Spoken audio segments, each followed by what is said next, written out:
Hindi naman lahat ng mga nakagawian ay makakatulong para sa lahat. Kaya magandang pagnilayan at tignan ng maigi alin doon sa ating mga nakagawian.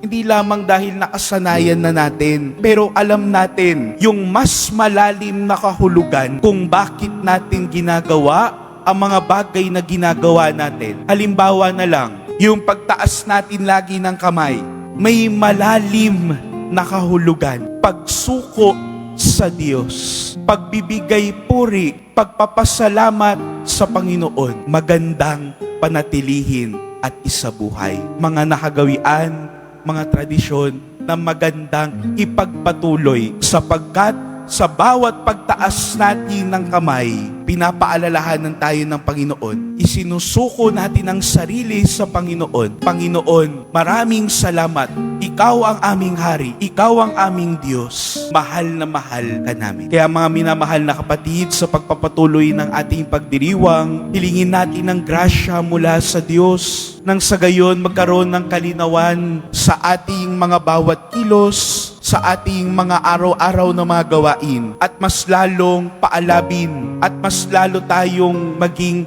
masunurin sa mga bagay na mga maglalapit sa atin sa mahal na pong Jesus Nazareno. Amen.